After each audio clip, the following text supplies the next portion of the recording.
I'm Jack. I am a teacher, history teacher and writer, punishingly bad nerd who runs a something of a book chain that is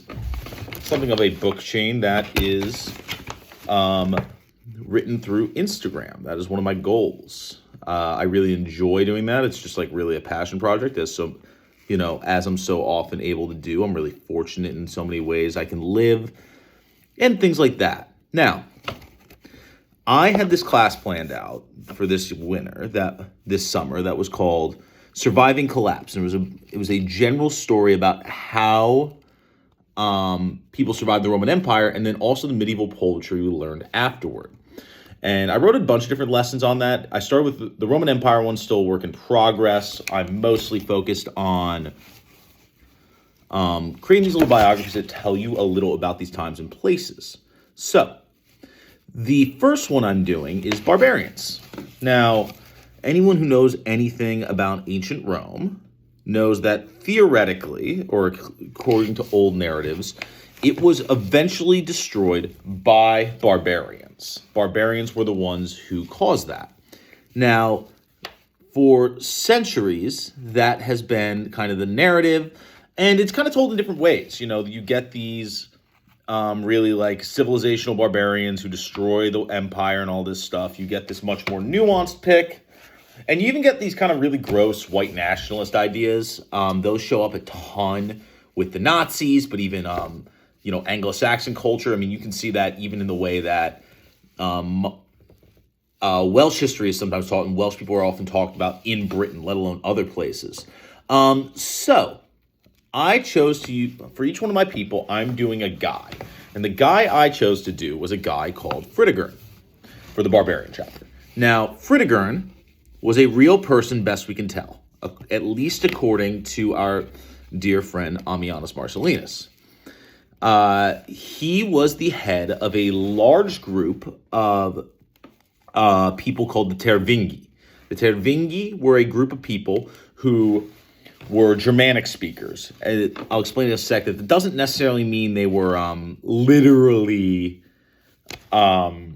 Germans in the way we understand them. In fact, we really shouldn't engage too much with that. This owl is going to look so terrible, but I love him and I will care for him.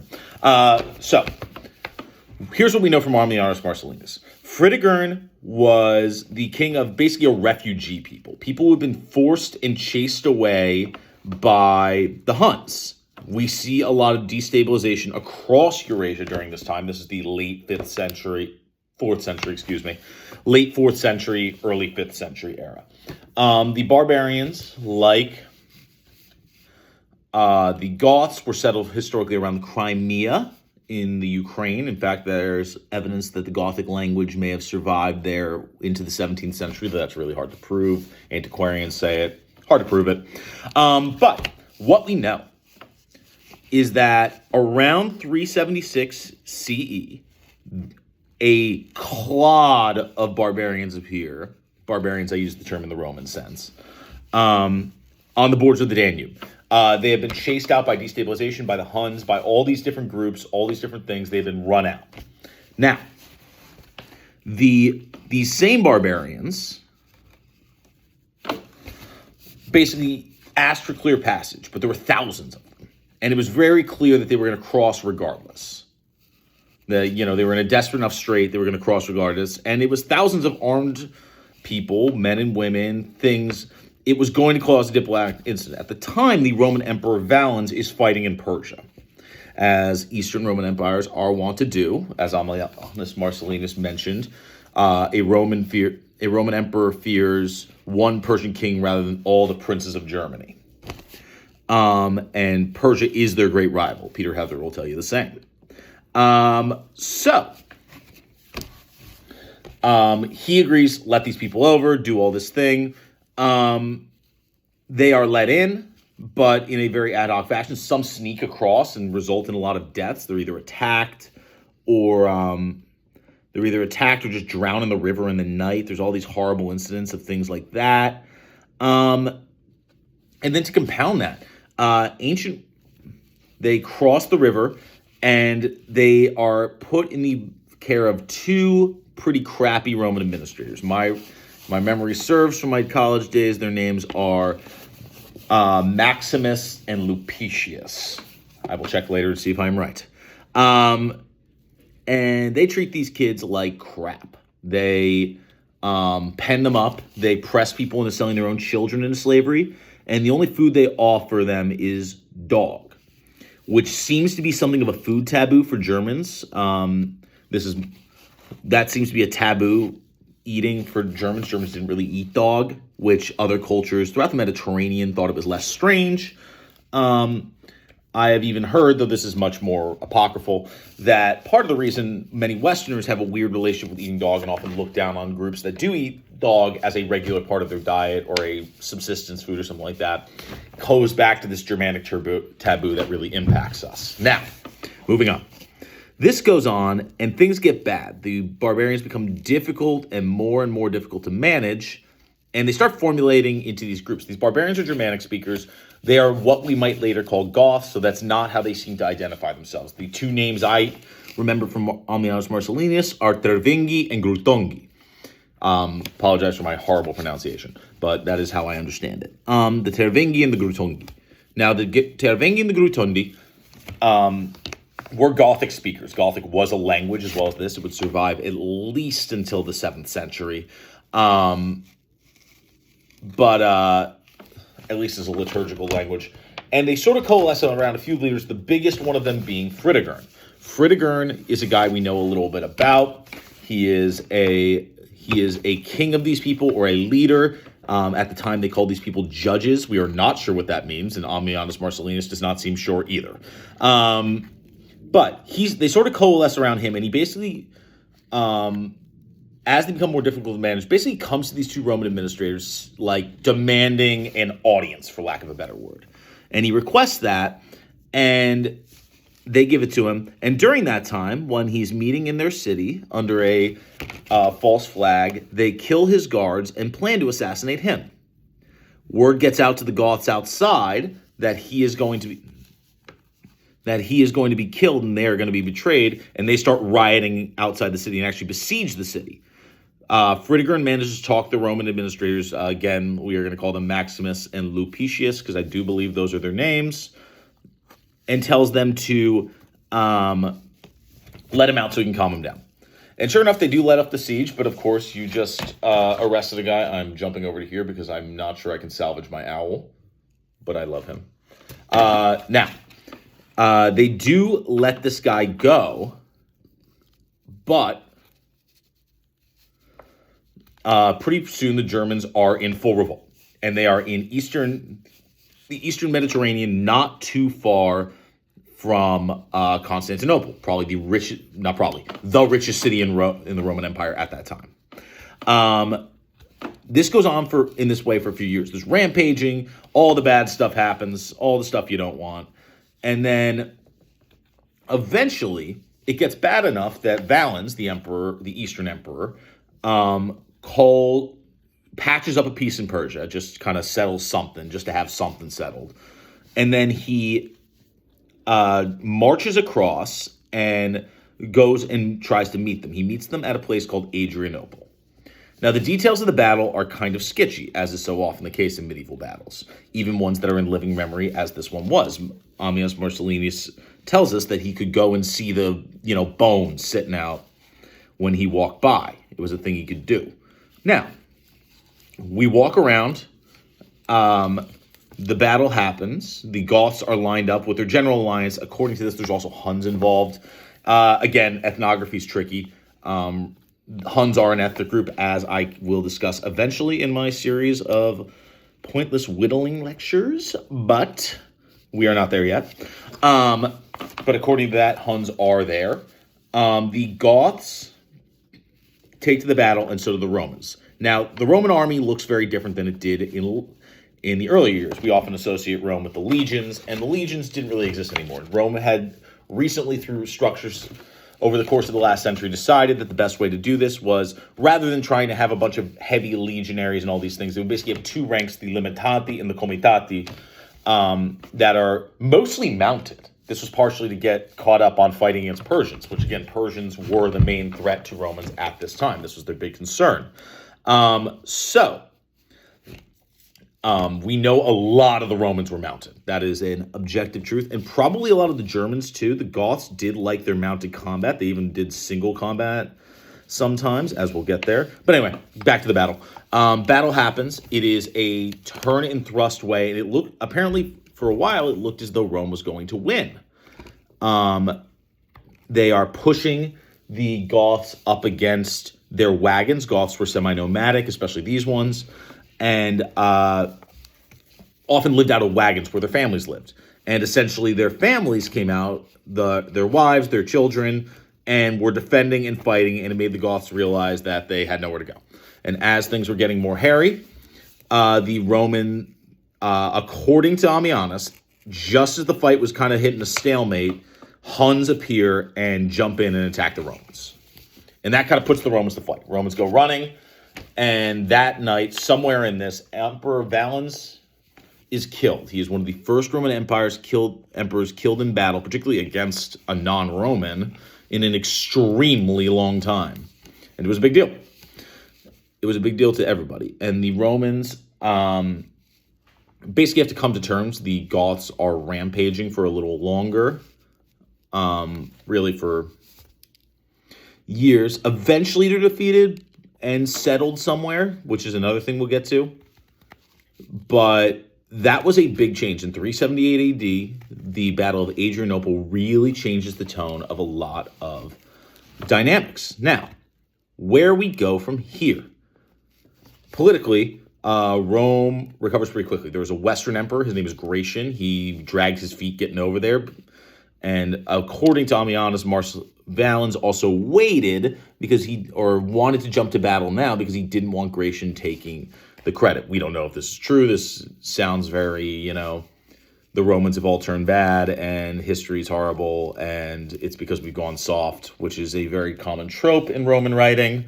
So common, in fact, you can almost... I'm going to give this guy a little face. I don't know what I'm doing, but I'm enjoying it. So common, in fact, that you can almost track it and it shows up in other writings. Now, for a long time, settlement had been going there. Now, we use this term barbarians, and barbarian kind of was a shifting target, especially as the empire went on. Early on, all it meant was someone who didn't align with the Roman system of government and politics and the way of worshiping, and speak Latin. That was early imperial. That begins to change as the targets shift. In places like the Danube, the Rhine, Romans are engaging more and more with people we might call barbarians. There are kingdoms that are, and groups that are essentially formulating in the market of having been growing up outside the Roman Empire. Places like the Franks and the groups like the Franks that are developing directly because they're around the Roman Empire so much. That's a thing that we're seeing. The emperors often stopped being so Italian. Just Rome changed a lot. Its culture changed a lot. Peter Heather wrote a great book on this. There's some other great ones. But the other thing is that Romans begin to shop out their military. Now, this is often seen as a decadence thing. I think that's not a good way of understanding it. I really, as a younger guy, don't really buy... Inshallah, younger guy. I really don't buy into the... moral decay lessons. That's kind of 19th century for me. I never like that. And it always ends up in a weird place that isn't awesome. And usually somewhere vaguely racist. Not vaguely racist. But it is true that the military is being shopped out to borderlanders more and more. Whereas Romans are seeking more civic roles. A thing you'll see a lot, if I make it this far in my dumb little whittling, is that many people, like Patrick, of St. Patrick fame, his family had civic authority, and that's what they cared about. His father was a decurion, and that wasn't a military title by that time. That was a civic title. And we'll see how that shifts and changes. But I digress. Now, The main barbarian groups coming into Rome at this time are various Gothic groups that later kind of loosely confederate into the Visigoths and the Ostrogoths, the West Goths and the East Goths. And then also there are groups like the Franks, who come from over the Rhine. They are much less Romanized, much less influenced from Rome. They are pretty rough dudes, and they are tied to the cultural ancestors of modern French people. That's where we get the word French, Frank. There are also the Huns, who again I will get to in a moment. And there are the Saxons, who will mostly be in the north. They are really, really not Romanized, as we'll get to later, as one of my breadbasket lessons that I love talking about is the matter of Britain, on the ruin of Britain, as good Gildas wrote. Now, we also see that the barbarians are spreading all over the place. Now, they are being settled. They are serving in the military. They often have... And the thing that's unusual, Romans had auxiliaries for a long time. That was not new. What was new was that Romans were allowing people to be political leaders outside of the Roman system and still serve in the Roman military. You start seeing Germanic kings be like a general, and that's weird. And as you imagine, creates a conflict of interest. Our most famous, let's fast forward. Fritigern is gone. We have a new emperor. His name is Theodosius. We have several more emperors. Bada boom, bada bing. Several more emperors. Bada boom, bada bing. And we get to Alaric. Now, Alaric had been living most of his life inside the Roman Empire. He is a Goth. Now, what makes him a Goth? One, he probably was a first language Gothic speaker, though the guy probably spoke Latin just as well as anyone else. You know, that didn't make you not Roman. There were plenty of people whose first language was not Latin, or their Latin was so deviated that it changed a lot. Look no further than Wales, or a place like Wales in Britain, where the Welsh language survives. So obviously people are speaking a language that is not Latin regularly as a conversational language. We're also seeing people, think of Gallic in Britain, Basque in Spain. Like, these languages survive well past Greek all over the place. Greek was such a commonly spoken language. Arabic in Arabia. Anyway, you get the point. The other thing is that he's not a Catholic. He is Christian. Goths were Christian. They were not pagans. Other barbarian groups may be pagan, sometimes, but not always. But Goths were not pagan usually, except for Radagaisus, who I don't think I'll talk about. Who gives a fuck about Radagaisus? Excuse my French. Excuse my Frankish. But Alaric was an Arian, which was a different sect of Christianity that had been kind of disabused within the Roman Empire, but the Goths had been Christianized with it by a guy named Ulfila. And basically it had to do with the divinity of Christ, whether or not Christ was a god himself or just the son of a god. And the idea that he was the son of a god but not a god himself made more sense to Germanic peoples, in their cultural cosmology of how they thought about gods versus people that fit the mold a little better. And they were all Arians. So many times, Alaric is a ally of Rome, or fights for them. But when he didn't like the deal, he would rebel or fight, and there were a couple times he had to be put in power, put in his place, mostly by a general named Stilicho, who I'd like to do a whole thing on if I could, but right now I'm not going to. Stilicho is a very interesting guy, and he kind of had Alaric's number, though they knew each other personally and knew each other a little bit. But eventually, Stilicho is killed, executed in a palace coup. And other Romans, particularly in Italy, start to fixate on attacks. Now, there's a lot of reasons this happened. One of the common accusations is that Germanic soldiers were starting to be targeted in the Roman army after Stilicho, because Stilicho was half Germanic. This is one story. There are other. That's what Giordani says, but other people mention other things. But regardless, there is soon a rebellion with Alaric. Alaric is not listened to, and he is not defeated. He kind of wanders around Rome. He starts all the way in Greece, wanders his way around, somewhat intentionally raiding, burning, all that good stuff, all the stuff that, a good war leader is doing, up to, bringing misery to people. But then he sieges Rome. Now, Rome is no longer the capital of the Roman Empire, not even the West. The West is Ravenna, because it was more defensible, because of the marshes. And Constantinople is the capital of the East, and it's probably the jewel of the empire at this point. It's probably the more important point. But Rome is still a super significant place. It's shrunk a lot because it's no longer the imperial center. But eventually, he besieges it, and when his demands aren't met, he sacks Rome. It is not a particularly violent sack by all accounts. He does not raise it all the way to the ground. From what we can tell, this is something like a negotiation tactic. But it does totally change the dynamic between the Romans and barbarians. Now, I've only gotten to 410 CE, but I don't know. Does he look like an owl? Not that much, but I love him. So I'm going to call it for today. Thanks.